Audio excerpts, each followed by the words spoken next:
स्वामी जी देशभक्त थे, केवल ऐसा कहना उन्हें छोटा करना होगा। वे तो सन्यासी थे। सन्यासी के लिए फिर देश क्या और समाज क्या। सन्यासी तो देश काल से परे होता है। वस्तुतः वे मनुष्य से प्रेम करते थे।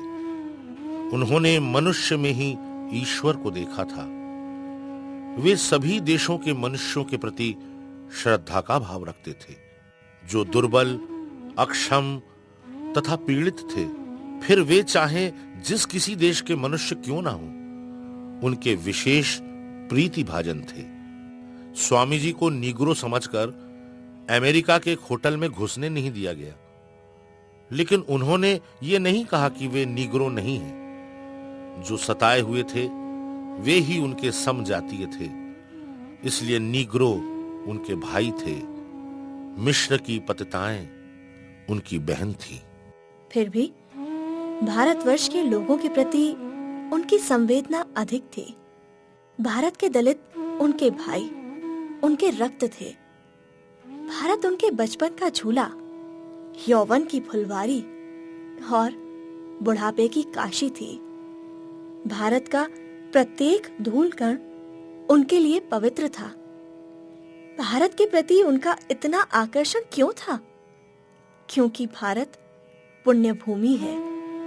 भारत ऋषियों का देश है। भारत ने सिखाया है, सत्य के लिए सब कुछ त्याग किया जा सकता है, किंतु किसी चीज के लिए सत्य का त्याग नहीं किया जा सकता। भारत सत्य की साधना में डूबा हुआ है। भारत ही सत्य है।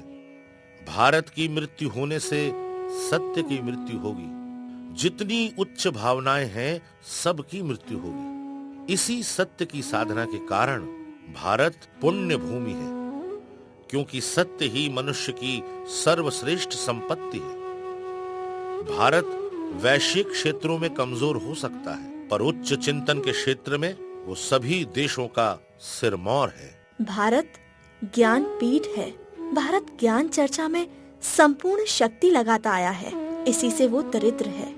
भारत तपस्वी, साधक, ब्राह्मण है। उसके ज्ञान के आलोक से संपूर्ण पृथ्वी आलोकित है। थोड़े बहुत सारे देश उसके ऋणी हैं। उसने सदैव दिया ही है, कुछ लिया नहीं।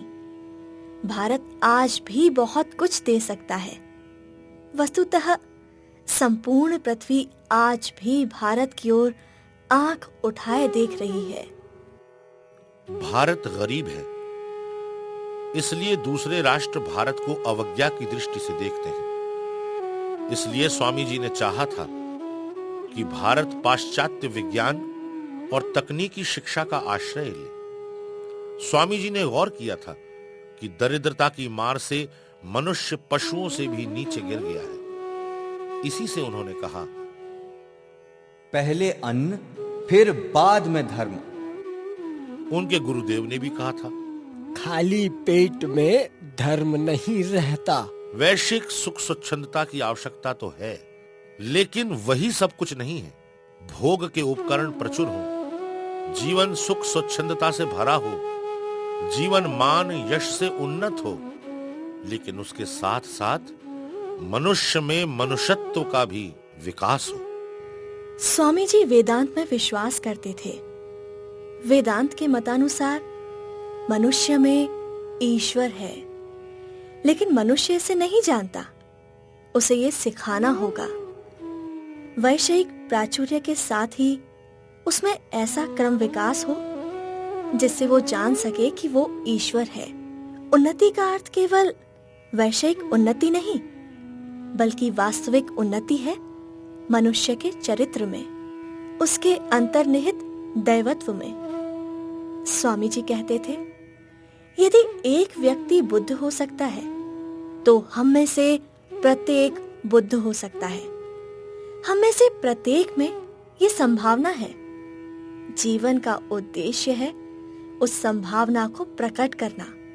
केवल बाहरी संपत्ति अर्जित करना यथेष्ट नहीं, अंदर की संपत्ति भी अर्जित करनी होगी।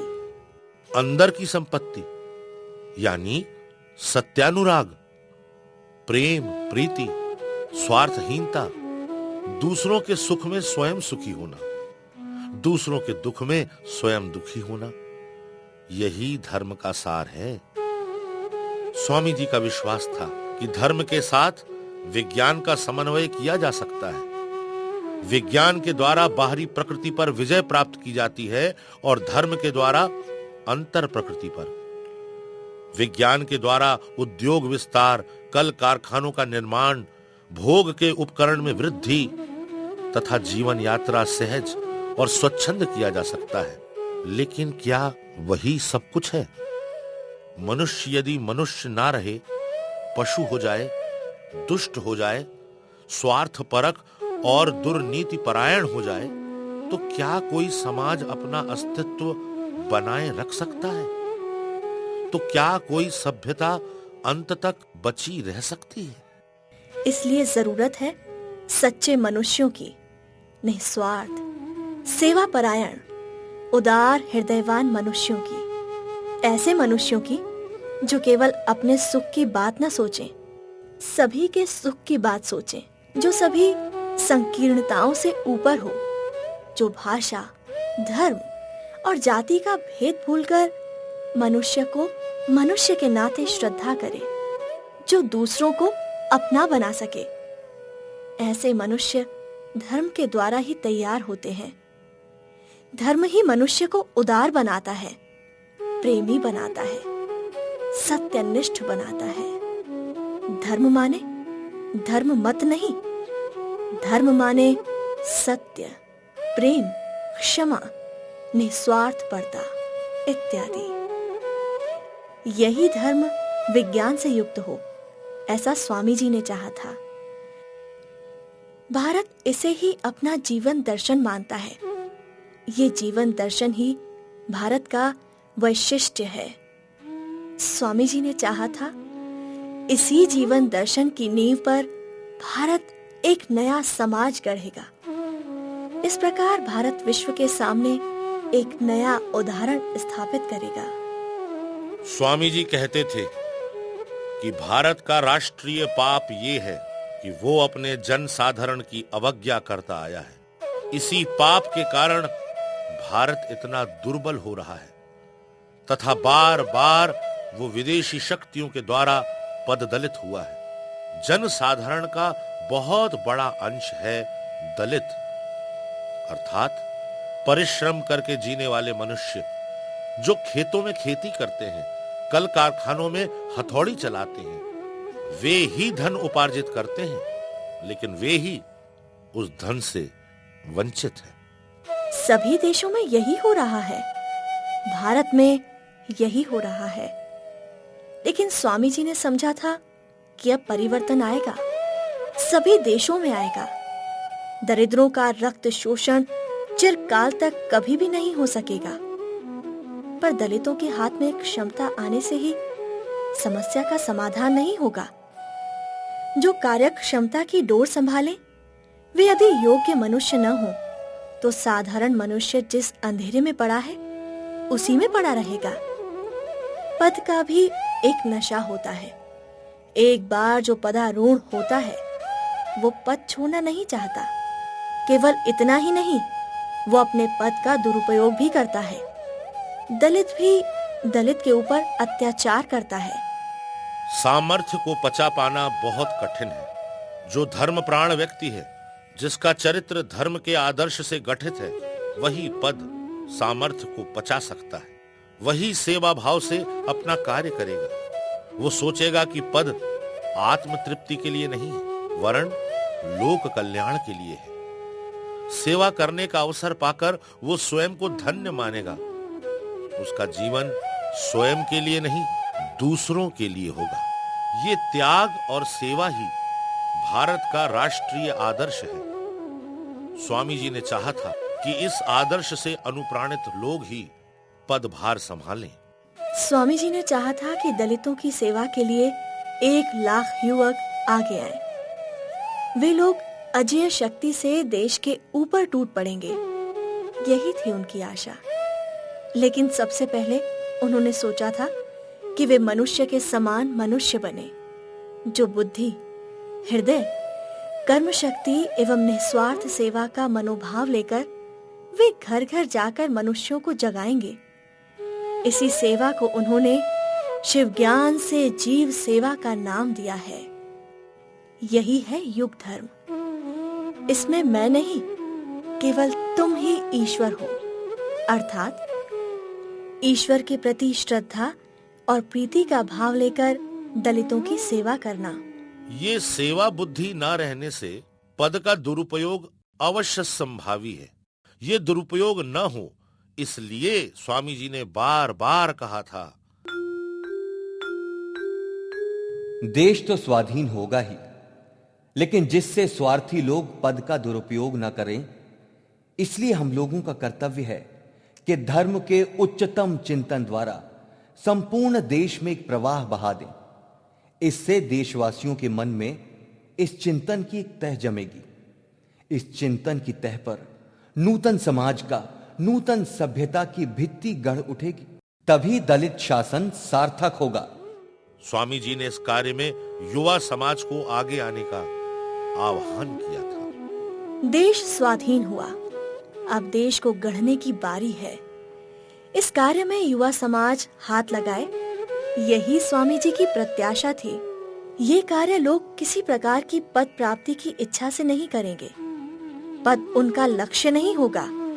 उनका लक्ष्य होगा जो दुर्बल, दरिद्र, अक्षम है, उनकी सेवा करना। ये सेवा त्याग की नींव पर स्थित होगी, किसी प्रकार के लाभ की आशा से नहीं, अपनी आशा आकांक्षा पूर्ण करने के उद्देश्य से नहीं। जो नेता होंगे, जो देश चलाएंगे, वे बहुजन हिताय, बहुजन सुखाय की भावना से स्वयं को उत्सर्ग करेंगे। यही था स्वामी जी का संदेश। ये त्याग केवल युवा समाज ही कर सकता है। इसीलिए स्वामी जी आशापूर्ण दृष्टि से उनकी ओर निहार रहे थे।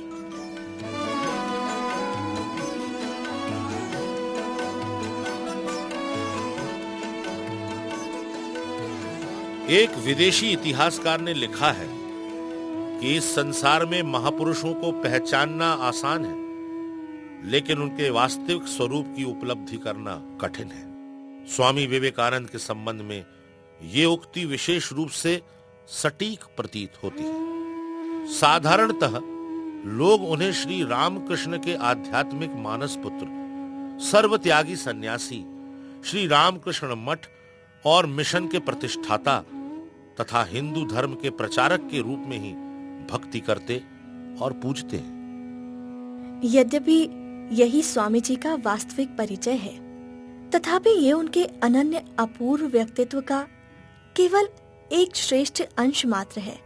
धर्म जगत के बाहर भी देश और समाज के विभिन्न क्षेत्रों में जो उनका अमूल्य अवदान है, वो सर्वदा हम स्मरण नहीं रख पाते। लेकिन बिना इसे जाने स्वामी जी के अपूर्व व्यक्तित्व के संबंध में ठीक ठीक धारणा करना संभव नहीं। एक प्राचीन उदाहरण के द्वारा हम उसे आसानी से समझ सकते हैं। कुछ अंधे व्यक्ति एक हाथी देखने गए। हाथी के शरीर के विभिन्न अंगों को हाथ से टटोला। उन्होंने अलग अलग निष्कर्ष निकाला। जिसने उनके पैरों को टटोला, उसने सोचा कि हाथी एक खंभे के समान है। जिसने उनके कान को टटोला, उसने सोचा कि हाथी का शरीर सूप के समान है, इत्यादि इत्यादि। उसी प्रकार यदि हम लोग स्वामी जी को केवल धर्म प्रचारक सन्यासी के रूप में सोचें, तो उनके व्यक्तित्व, उनकी प्रतिभा और अवदान के संबंध में हम लोगों की धारणा बिल्कुल गलत होगी।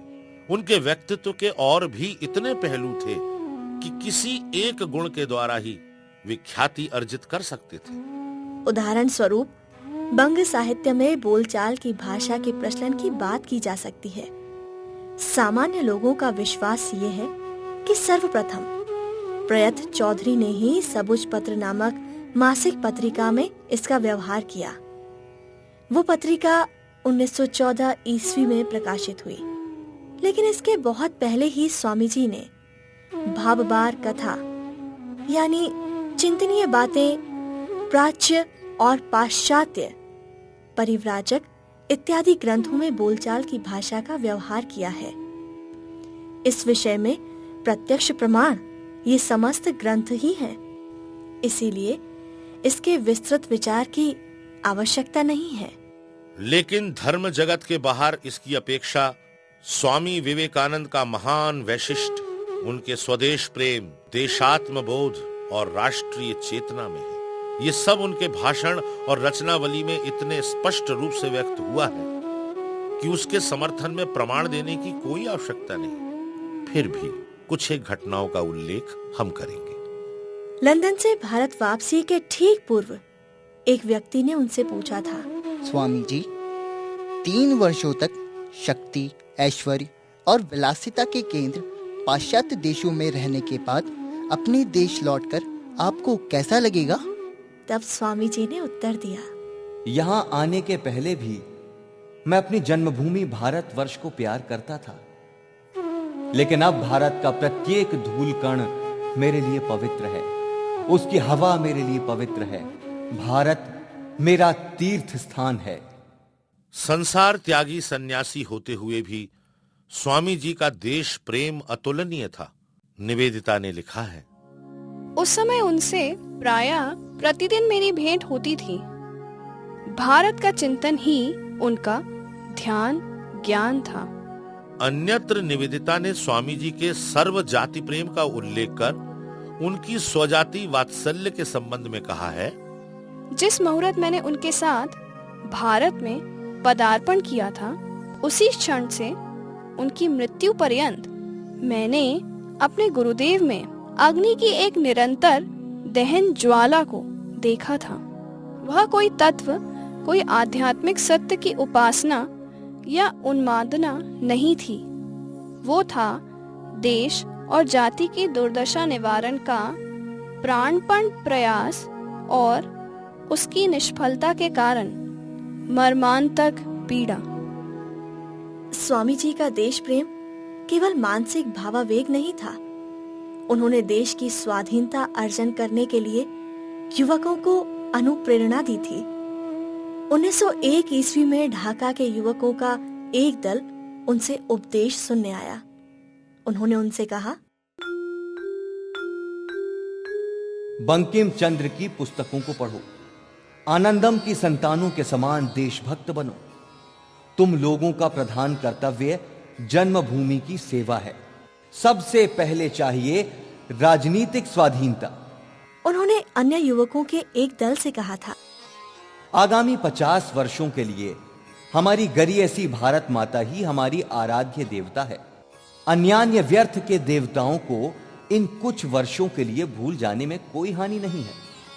अन्यान्य देवता लोग सो रहे हैं, तुम्हारी स्वजाति यही देवता ही एकमात्र जाग रहे हैं। स्वामी जी ने स्वदेश चिंतन को धर्म चर्चा से उच्च स्थान पर प्रतिष्ठित किया था। राजनीति के क्षेत्र में सक्रिय भूमिका न निभाते हुए भी समकालीन राजनीतिक नेताओं की अपेक्षा उनकी राजनीतिक दृष्टि बहुत अधिक दूरगामी थी। भारत के राष्ट्रीय कांग्रेस के आवेदन निवेदन की नीति की निंदा करते हुए उन्होंने उच्च स्वर में घोषणा की थी, भिक्षा के द्वारा देश की स्वाधीनता अर्जित नहीं की जा सकती। हमें अपनी शक्ति पर निर्भर होना होगा। एक अन्य विषय में भी स्वामी जी ने कांग्रेसी नेताओं के अधिकतम ज्ञान और उनकी दूरदृष्टि का परिचय दिया था। कांग्रेस का गठन शिक्षित मध्यवित्त समुदायों के प्रतिनिधियों को लेकर हुआ था, लेकिन स्वामी जी ने ही सर्वप्रथम घोषणा की, भारत के पिछड़े वर्ग, मूर्ख, दरिद्र, कृषक, श्रमजीवी, एक शब्द में कहें तो समग्र जनशक्ति के जागरण के बिना भारत की स्वाधीनता संभव नहीं।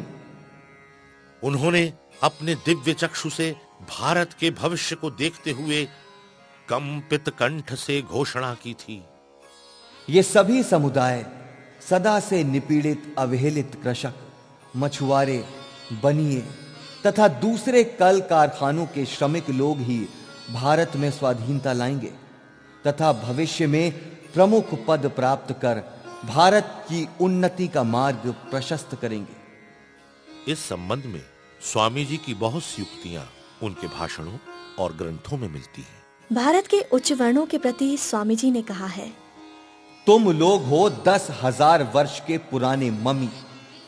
तुम्हारे पूर्वजों ने चलायमान शमशान कहकर जिनसे घृणा की है, आज भारत का जो भी वर्तमान जीवन है वो उनसे ही है। और चलायमान शमशान हो तुम लोग शून्य में विलीन हो जाओ और नवीन भारत निकल पड़े। इन लोगों ने सहस्त्रों वर्षों से अत्याचार सहा है, चुपचाप सहा है, और उससे पाई है अपूर्ण सहिष्णुता।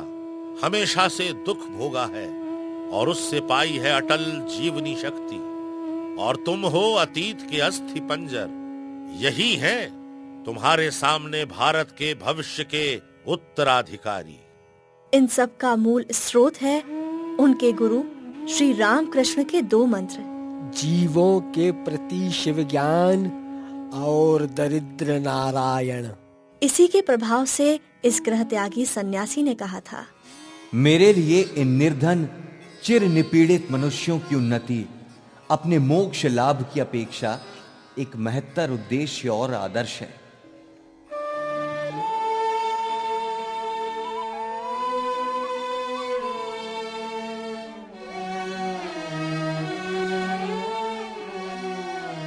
भगिनी निवेदिता ने स्वामी जी के संबंध में कहा है, भारतवर्ष था स्वामी जी के गंभीर आवेग का केंद्र।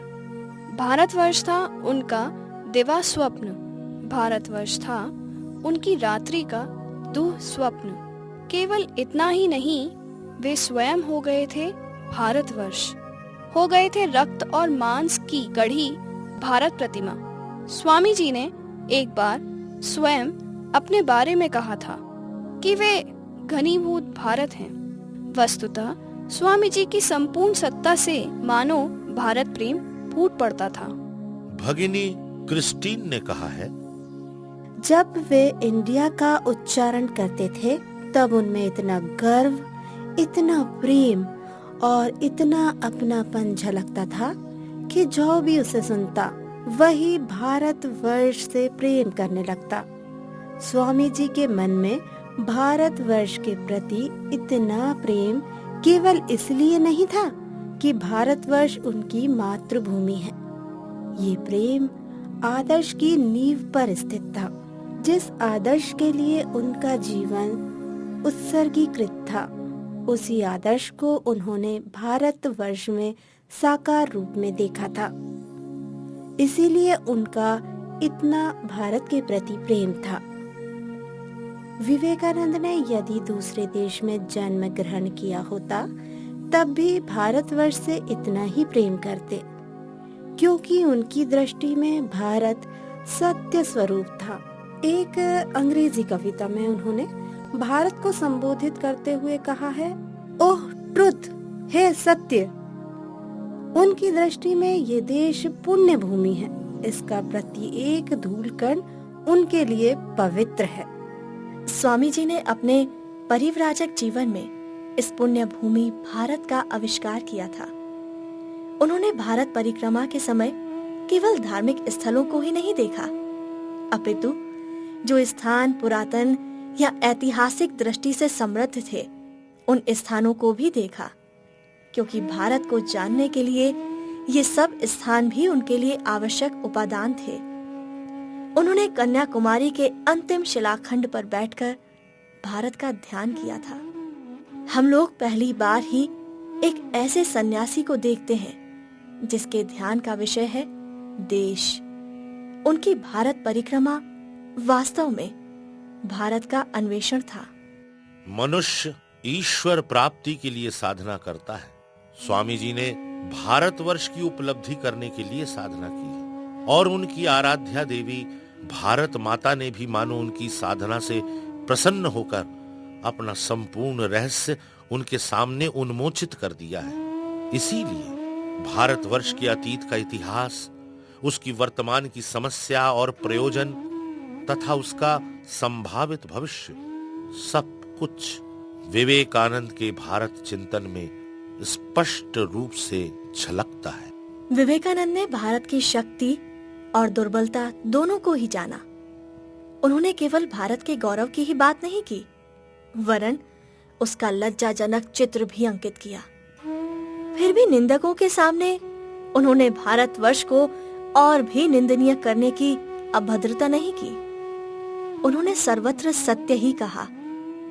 विदेशियों के सामने भारतवर्ष के गौरव का यथार्थ चित्र अंकित किया है और स्वदेशियों के सामने आत्म संशोधन के लिए गौरव के साथ साथ त्रुटियों की सच्ची तस्वीर भी खींची है। निवेदिता ने बड़े ही सुंदर ढंग से कहा है। भारत के त्रुटियों के प्रति वे अत्यंत कठोर थे। भारतवासियों के सांसारिक ज्ञान के अभाव के प्रति निर्मम थे। फिर भी भारत के भविष्य के गौरव की बात सोचकर उनके समान सराबोर होते किसी और को नहीं देखा गया। क्यों? क्योंकि भारत के गुण दोषों को स्वामी जी अपने व्यक्तिगत चरित्र के गुण दोषों के रूप में देखा करते थे। इसीलिए वे इस देश के दोषों के संबंध में जैसे निर्मम थे, वैसे ही वे भविष्य के भारत के सुख स्वप्न को लेकर विभोर थे। स्वामी जी धर्म को भारत की प्राण शक्ति के रूप में अनुभव करते थे और वे जनसाधारण और नारी जाति की दुर्अवस्था को राष्ट्रीय महापाप मानते थे। उन्होंने राष्ट्र के जीवन के स्पंदन को दरिद्रों की कुटिया में ही महसूस किया था। इसीलिए उन्होंने दरिद्र जनता की भूख मिटाने की समस्या को प्राथमिकता दी थी। दरिद्रता के अलावा उन्होंने शिक्षा को सर्व रोग हरण महाऔषधि के रूप में माना है। उन्होंने धर्म को केंद्र बनाकर और पाश्चात्य विज्ञान तथा तकनीकी विद्या को उससे युक्त कर देश की शिक्षा व्यवस्था को गढ़ना चाहा था। यही शिक्षा शिक्षार्थी को एक साथ आत्मनिर्भर और मानवीय गुण संपन्न बनाएगी तथा इसी शिक्षा से ही राष्ट्र की सारी समस्याएं दूर हो जाएंगी। वे कहते थे, अशिक्षा से भी ज्यादा बुरी कुशिक्षा है। अशिक्षित व्यक्ति क्लीन स्लेट है, उस पर कुछ नया लिखा जा सकता है, लेकिन कुशिक्षित व्यक्ति ऐसा नहीं है। उसकी कुशिक्षा का प्रभाव मिटाना कठिन है। जो शिक्षा मनुष्य को बहुत सी नकारात्मक विचारधारा से भर देती है। शिक्षार्थी अपनी स्वयं की शक्ति में आस्था खो देता है और उसके साथ साथ अपने पूर्वजों तथा देश की सभ्यता और संस्कृति से अश्रद्धा करने लगता है। वर्तमान भारत की समस्या में हमने आधुनिक काल के विचार देखे। 100 साल पहले भी स्वामी जी ने धर्म भाव, राष्ट्रीयता बोध और आत्म प्रत्यय समन्वित इन सकारात्मक मनोभावों को ही सर्वसाधारण में इन्हें संचारित करना चाहा था। अपनी शक्ति और संभावनाओं के लिए ही विवेकानंद की आवश्यकता है। युग प्रवर्तक विवेकानंद, परिकल्पना श्री राम तिवारी, समन्वय संजय यादव, मध्य प्रदेश शासन संस्कृति विभाग, स्वराज संस्थान संचालनालय की प्रस्तुति।